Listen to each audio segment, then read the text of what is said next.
Nós ouvimos aqui discursos reiterados contra o totalitarismo, contra a ditadura. Mas olha, pasmem, ninguém fala do comunismo. Pasmem, 100 milhões de pessoas trucidadas na história da humanidade. Genocídio, perseguição a minorias. Ai, ai, é verdade, senhora deputada, ai, ai.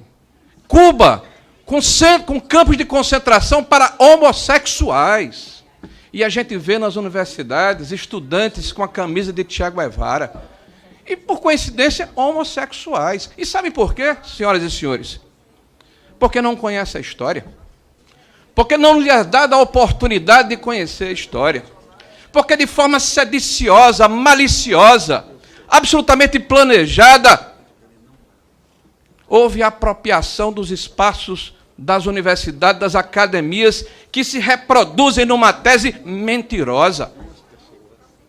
Basta ver, senhores, como se dá nas universidades o concurso público para professores, que precisa ser denunciado, porque não é uma prova de conhecimento. Não é. É prova de títulos e uma banca que examina. Vários professores importantes. Ah, sim, na verdade é uma reprodução do mesmo espaço ideológico, da afinidade daqueles que estão no mesmo lugar e que aqui falam de pluralidade. Olha que irônico, olha que engraçado. Senhor presidente, fiz uma fala preliminar, mas eu quero nessa fala agora... Algum avião alugado? Começar, deputada Alice, por gentileza, quero começar dizendo da minha alegria de ouvir aqui uma tese que para mim é muito cara. O pastor Feliciano, deputado federal, fala que a tese já é vitoriosa pela discussão que se estabeleceu aqui no Parlamento brasileiro e com as ramificações e as consequências dessa discussão por toda a sociedade. Os principais jornais do país, as TVs, as redes sociais, repercutem um tema que estava encoberto, que estava dissimulado, a guerra cultural.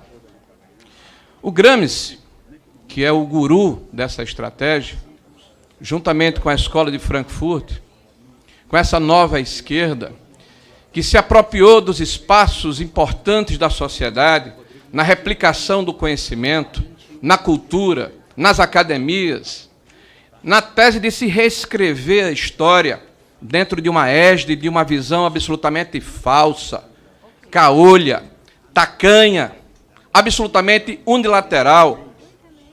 Nós ouvimos aqui discursos reiterados contra o totalitarismo, contra a ditadura, mas olha, pasmem, ninguém fala do comunismo.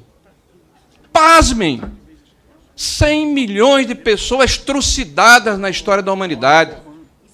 Genocídio, perseguição a minorias. Ai, ai, é verdade, senhora deputada, ai, ai. Cuba, com campos de concentração para homossexuais. E a gente vê nas universidades estudantes com a camisa de Che Guevara. E, por coincidência, homossexuais. E sabe por quê, senhoras e senhores? Porque não conhece a história.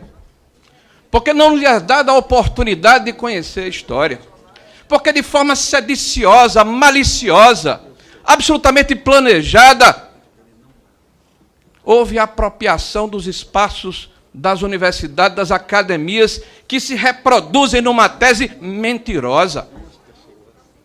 Basta ver, senhores, como se dá nas universidades o concurso público para professores, que precisa ser denunciado, porque não é uma prova de conhecimento.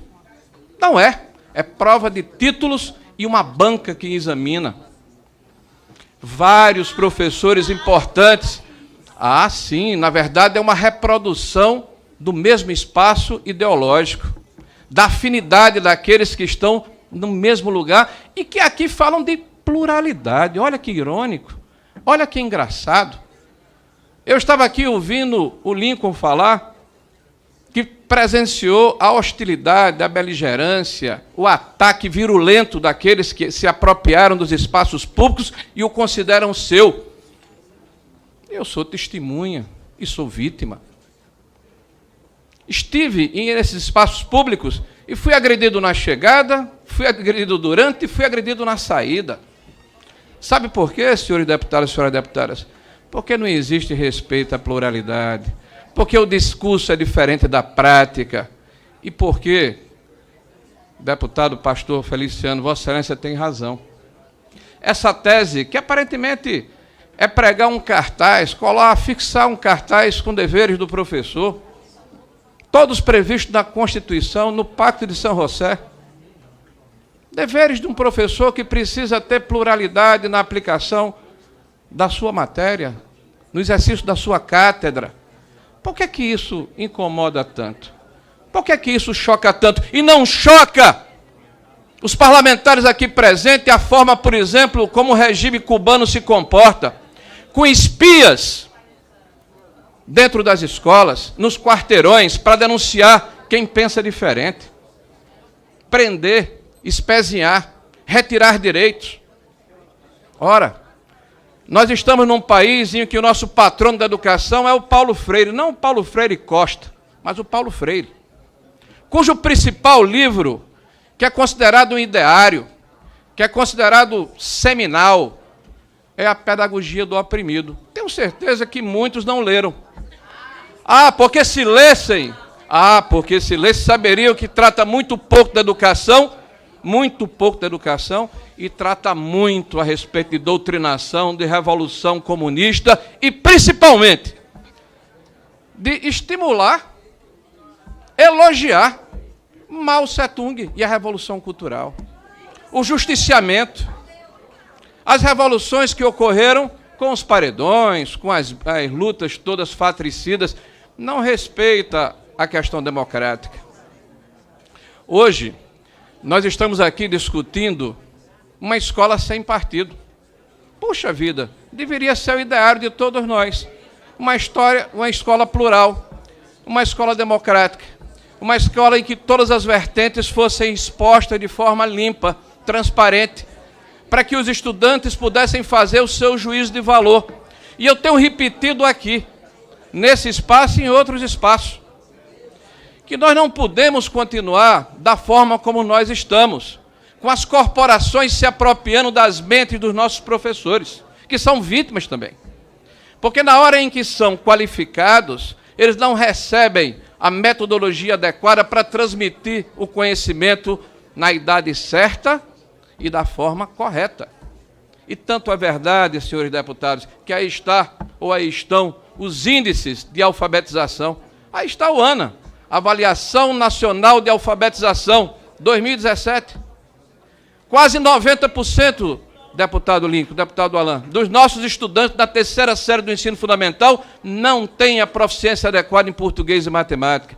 E quando se fala, por exemplo, em se fazer a avaliação dos professores para qualificar de forma adequada, para transmitir o conteúdo, para permitir que eles sejam instrumentalizados para passar o conhecimento correto, a corporação faz o pacto da mediocridade. E sabe o que é o pacto da mediocridade? É impedir que o mérito possa ser estabelecido, que os bons professores possam ser premiados e que aqueles que precisam de auxílio, de apoio, de qualificação, tenham essa condição, porque quem ganha com isso é a sociedade brasileira. Quero dizer, senhores e senhoras, que como falou o pastor Feliciano, nosso deputado, ele tem absoluta razão. A tese já é vitoriosa, qualquer que seja o resultado. Porque retirou debaixo do tapete essa engenharia social insidiosa que se abate sobre a sociedade brasileira. E nós vemos aqui pessoas até bem intencionadas, encerra a votação, mas que falam, infelizmente, de uma forma absolutamente passional. E nós todos deveríamos estar aqui preocupados, professores e professoras aqui presentes, com a melhoria da qualidade da educação, com a melhoria do conteúdo que é passado às nossas crianças, porque não adianta ter pensamento crítico se não sabe se ler e escrever. A crítica é estabelecida com conhecimento, com discernimento, com a capacidade de fazer a sua opção, de fazer o seu juízo de valor em cima do conhecimento empírico que é passado pelos nossos professores e não da imposição que é feita pelo doutrinador à sua audiência cativa. Não é mais possível conviver com essa situação e a população e o país acordou. E eu não tenho dúvida, senhores e senhoras, que qualquer que seja o resultado dessa audiência, qualquer que seja o desfecho desta votação, a sociedade brasileira ganhou e ganhou muito com essa discussão. Nós estaremos agora de olhos abertos e vigilantes para que, de forma verdadeira, transparente, translúcida, nós possamos recepcionar o conhecimento e evitar a doutrinação espúria e indevida em relação aos nossos jovens. Muito obrigado.